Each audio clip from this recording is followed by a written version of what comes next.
Hello, everybody. This is Dr. Gill from Pulsar Health, and today I'm joined by Ed Shepherd. If you want to say hi, Ed. Hi, everybody.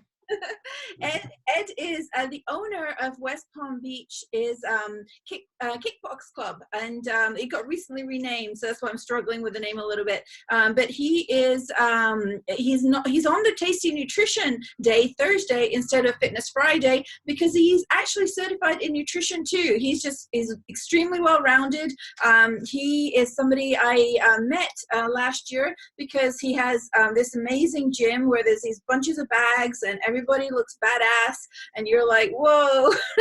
And then I found out he has this great nutrition program too, and people have lost a ton of weight, and he's also interested in longevity and good health. So he has so much to offer us in terms of his wisdom, his knowledge, and so I want you to learn a little bit more about Mr. Ed Shepherd, and he can take it away. All right. Thank you very much, Dr. Gill. I'll start with a little bit of my background. I haven't always been in the fitness world. Most of my adult life was spent in the corporate world as a sales manager. And as such, I was expected to work long hours, sometimes 10, 12 hours a day, 6, sometimes 7 days a week. So, and that takes its toll on you when you do that much. It's a lot of pressure. You have to deliver all the time. And well, just after a few years, I gained a lot of weight. I was heavy. I had a lot of back issues, from slumping over a computer all day. I was taking blood pressure pills, high cholesterol pills, some heart problems, stomach problems. It's just probably an average American. You have a problem, you take a pill. But during all this time, I would work out as well. I was really an avid runner, at least 3 times a week. There was times when I would lift weights could be a year or 2 at a time. Was there any competition with your brother? Because Ed's brother, Steve, is a world champion kickboxer. Did you guys ever compete as to who was fitter or wrestle with each other or anything? Well, no, well, he was a world champion, so that wouldn't be much of a competition. But early on, yes.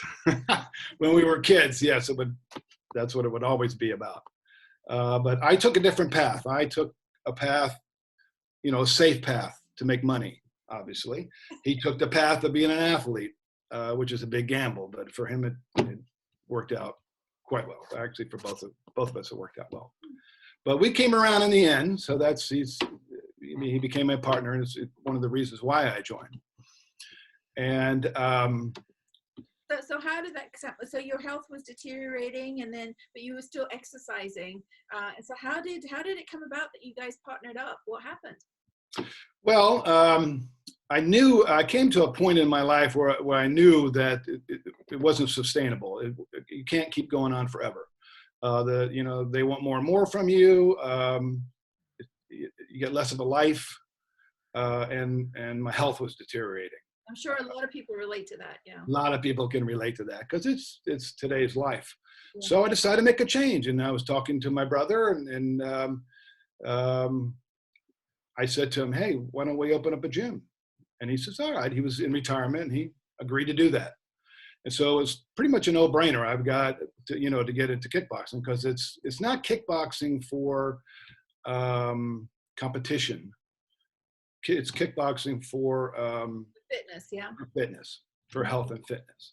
So it's a great thing because it works everything. It's resistance training and also cardio. So it works well for that. They do have a little ring though, which is really cool. They do have a little. Yes. Yeah, the ring is cool. Not everybody uses the ring, nor do they.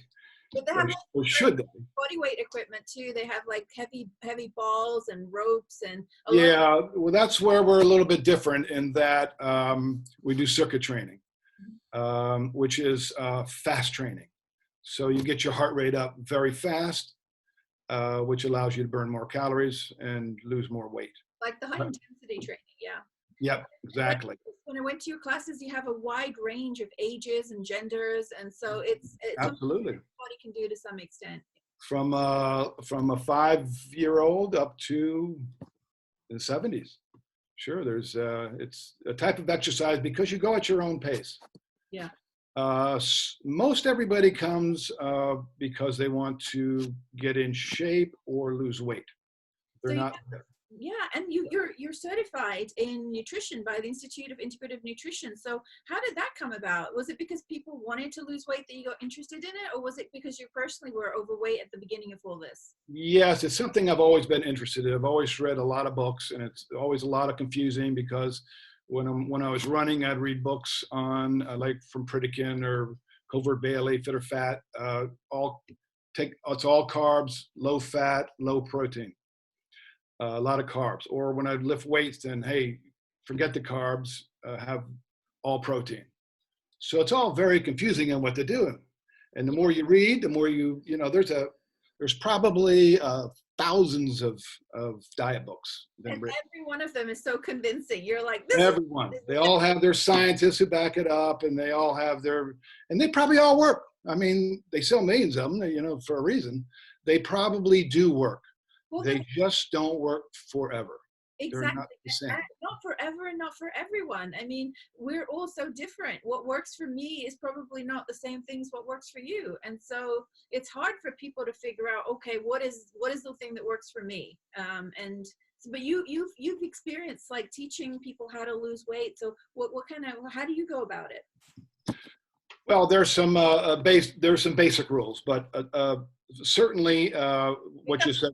Here come the secrets, guys. There are some secrets. There are, whether or not they're pretty obvious. But you're absolutely right. What works for one may be poison for another. There's no one size fits all when it comes to diet or nutrition.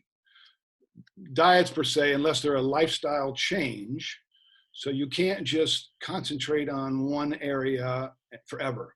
There's got to be a lifestyle change. So if I had to give one piece of advice to say there's only one thing to change, what would it be? And that would be drink more water. Mm-hmm. So your body's made up of 75% of water. If you could go without food for say 2 weeks, but you can only go without water maybe 2-3 days before you die.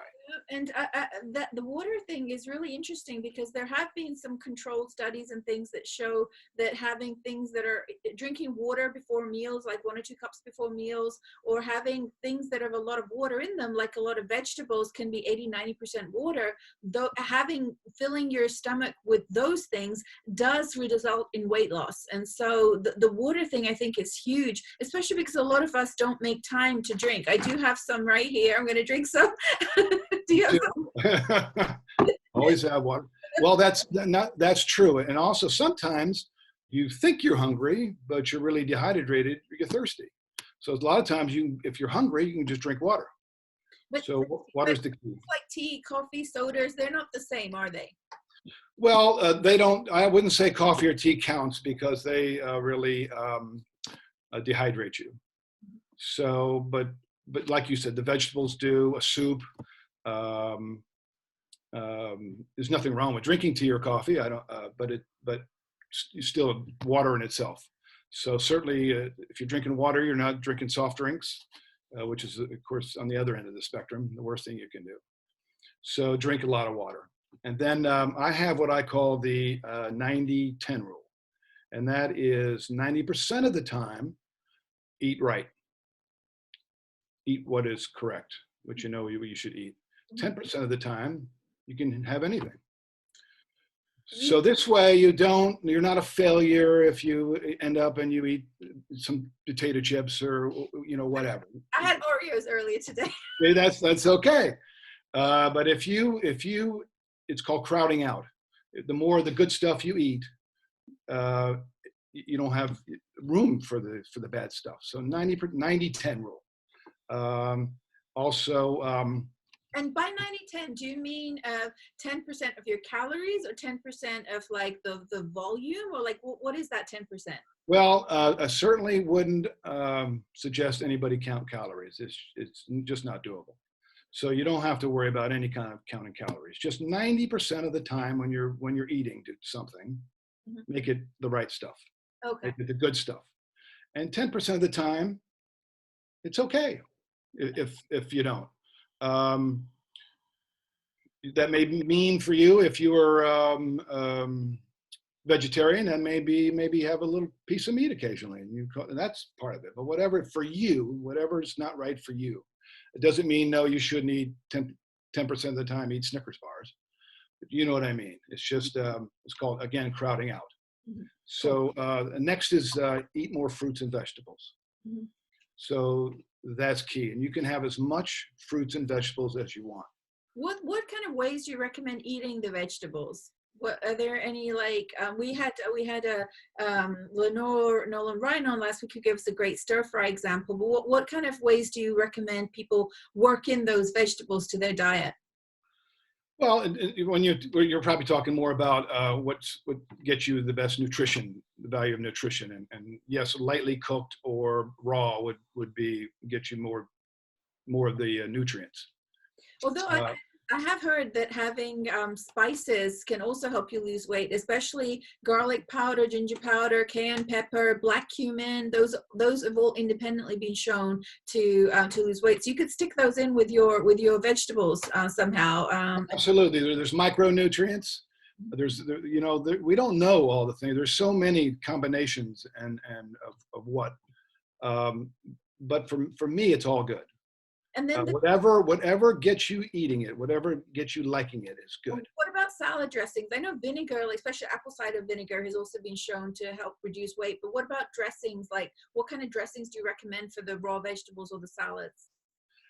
Well, that's a whole nother discussion of if fat is good for you, and certainly there are studies now show that yeah, fat's good for you. Just olive oil. The So if you're from the camp of like I am, I'm from Mediterranean type of diets. I love olive oil. So for me, it's vinaigrette, which has some olive oil in Mhm. it. That's what I like. But Yeah. there's a matter of quantity, so you don't need to drench it.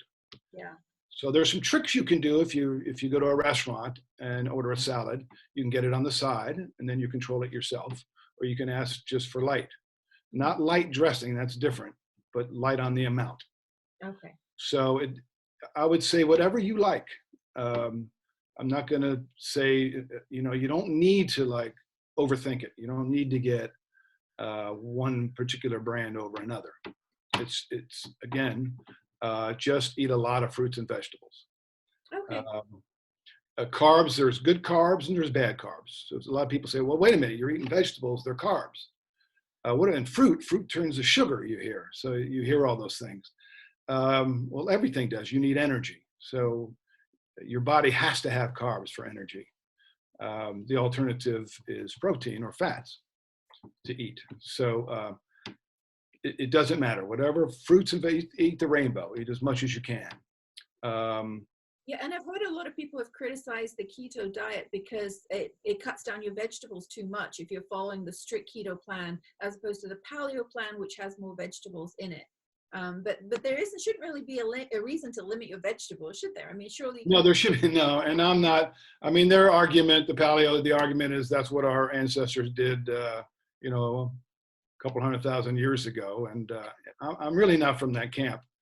You, Uh, I heard a counter argument against that. I heard that 2 million years ago, maybe they ate like that, but 50 million years ago, it was like the apes. It was all vegetables. It depends on how far back you go. well, also they really couldn't hunt every day. They went without food for days at a time. So it wasn't like they had meat on the table or on the floor or whatever it was like every day. Yeah. I'm not a believer in that. I think a lot of them instead they went on the route of growing food, Mhm. and they went as farmers. And that's that lot when the discussion of blood types is that were you a meat eater or did you run off to the north and do more farming? Like, it's interesting because the Dalai Lama and that community, they tried to go vegetarian, but because their ancestors grew up in the hills where they couldn't farm, they have to have some meat because otherwise they get sick. Whereas other people whose ancestors were mainly like farmers and didn't have much meat, a lot of people in China, for example, if they have too much meat, they get sick. So, and like the whole China study with Colin Campbell showed that if you have over a certain amount of meat, your chances of heart disease, of cancer, everything goes much, much higher. What do you That think? was one of the first books I've read, was the China study. That's what really made me kind of really start realizing the ramifications of what you eat and the American diet, and how bad the American diet truly is. I mean, we have 75% of overweight and obesity in America. It's killing us. It's, It's it's killing our lifestyle. definitely killing us. And it's also not just, back then, the types of meat they had is much different. Grass-fed meat, free roaming. Today it's factory farming, packing in, and it's again a whole different story we probably don't want to get into. I wrote down a fact about that. In 1896, chicken was 23% protein and 1.8% fat. In 2004, the same chicken was 23% fat and 16% protein. So Yeah. fatter with less protein. Yeah, and of course they, who knows what they injected into to make them grow faster, and maybe the government made them stop doing some of that now. But it's just, if you are going to eat meat, I'm a believer in eating the best quality as you can, and that means, or the easiest is organic, or certainly grass-fed or cage-free. Eat the best quantity, and you don't need the next point is you want to limit, or at least eat less meat. So becoming a vegetarian or a vegan is not for everybody.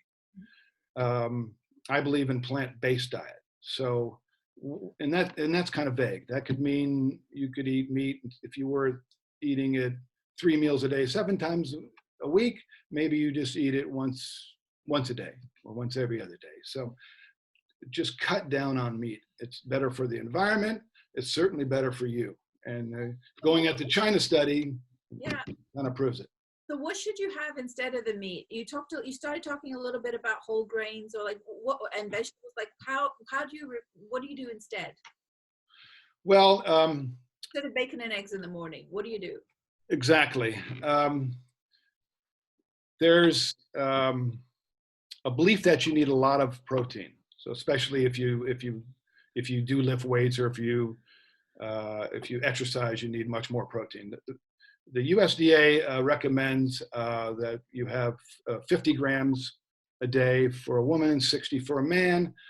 That is about, well, the size of your palm is about 30 grams. So two meats a day would do, that's as much as you need. So there's lots of protein in other foods. Yeah. Vegetables, peas. Everything, yeah. Edamame has 30 grams in a cup. Broccoli, peas, beans. And then the combination of like rice and beans has like a complete protein versus just one or the other. So combinations of certain foods. Exactly. There's really almost no such thing as a protein deficiency in America. Do you know anybody who's ever had protein deficiency? It's almost unheard of unless you're a vegan.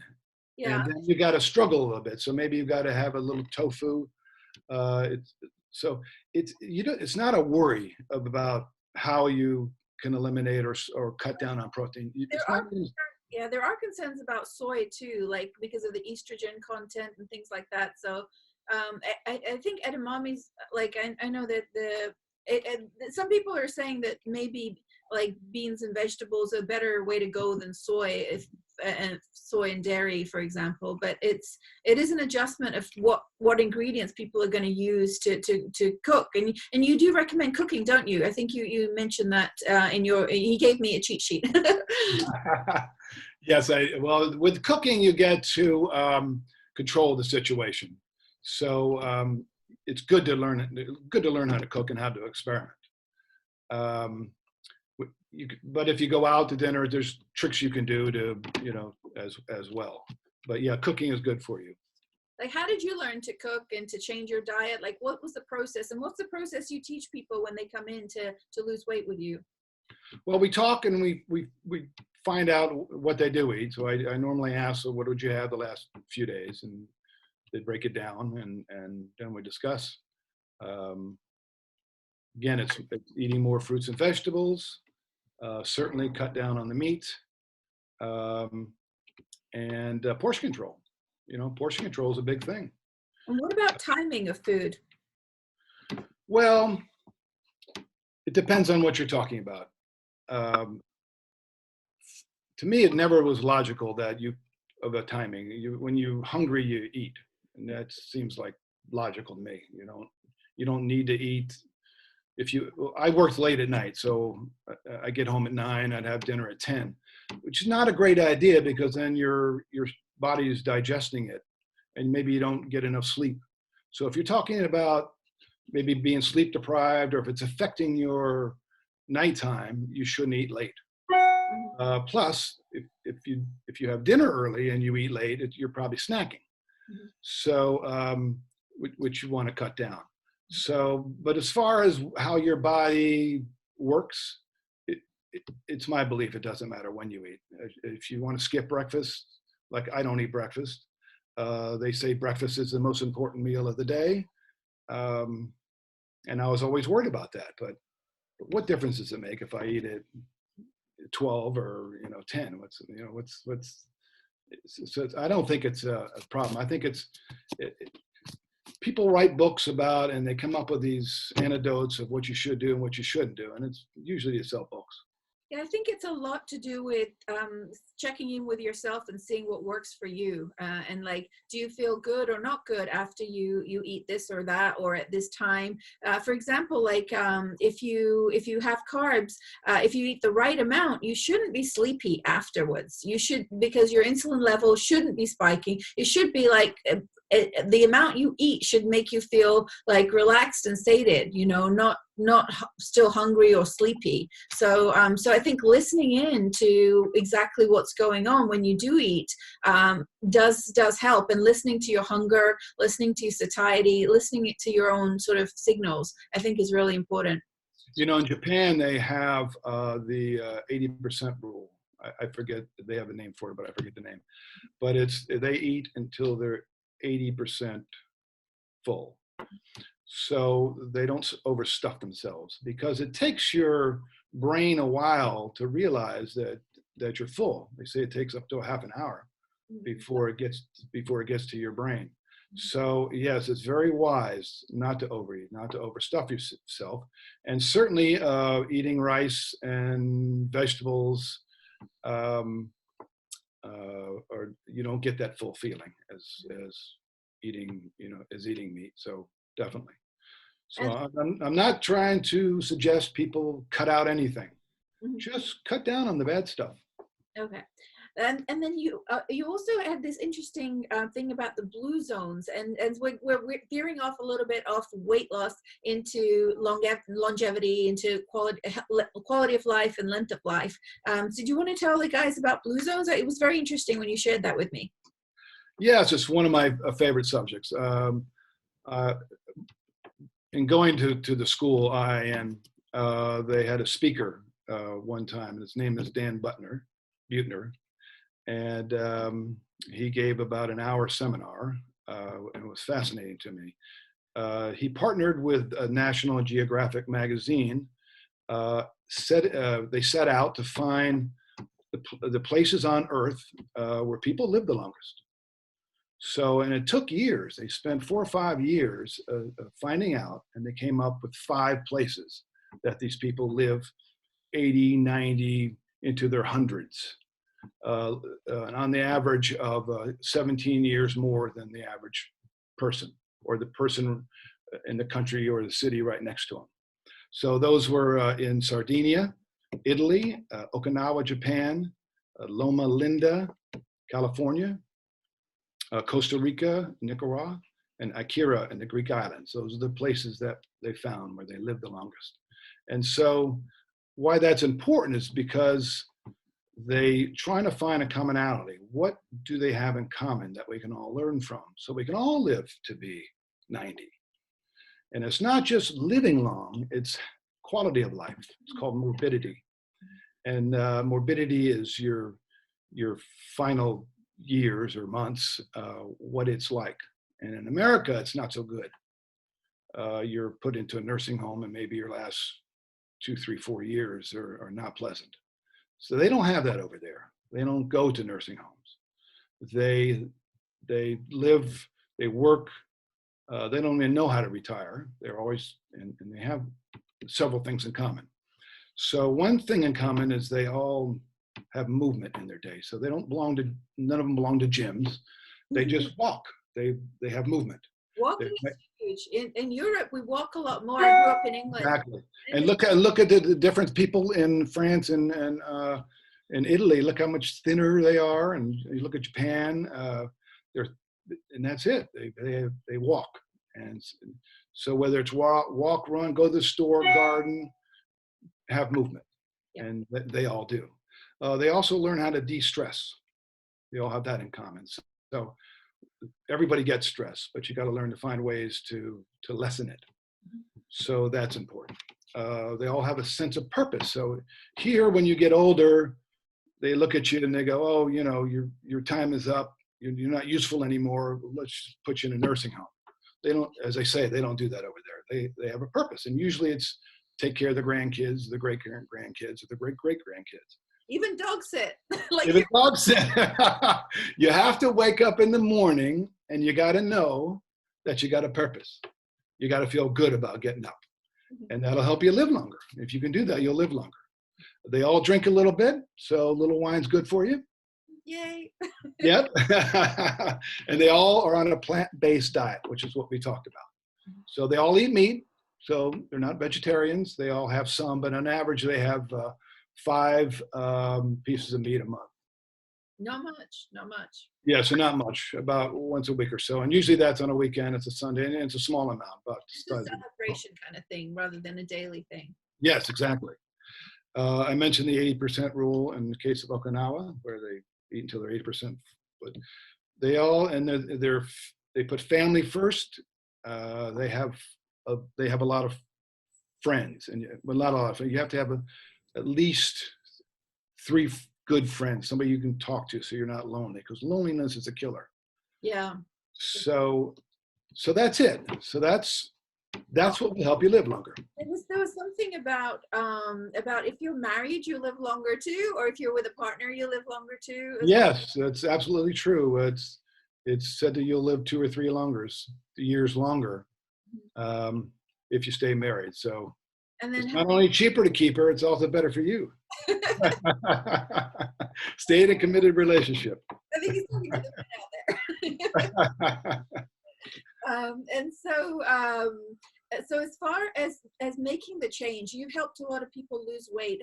How do you get them to do it? Do you see them every week? Like, how do you support them through these processes of changing their diet and lifestyle? Yes, we meet twice a week for 8 weeks, and we go over. Sometimes people, they're overweight and they eat all the right things, but they're still overweight, just like I was. Mm-hmm. So what is that? What is the reason? And sometimes it could be a relationship. It could be you're a lot of stress. It could be a lot of other reasons, and that's what we try to find out. That's what a health coach does. Try to find out what are your triggers. Where can you be helped? So. And that's true with functional medicine too. We look at hormones. We look at your lifestyle, all those things. Uh-huh. What is there a lot of inflammation, or is it the right or wrong types of things that you're doing? So I think it's a balance of all those to put it together. And a health coach or using labs and talking, all of those things are part of like what will work as an intervention to work for you. Absolutely. And maybe you're eating a lot of ice cream at night. So now we give little tips for that. So instead of ice cream, change it to a yogurt and put some fruit in the yogurt. So now you've got a nice little healthy snack instead of, gobs of ice cream. So it's small changes, but and gradually change, Exactly. permanent changes. Exactly.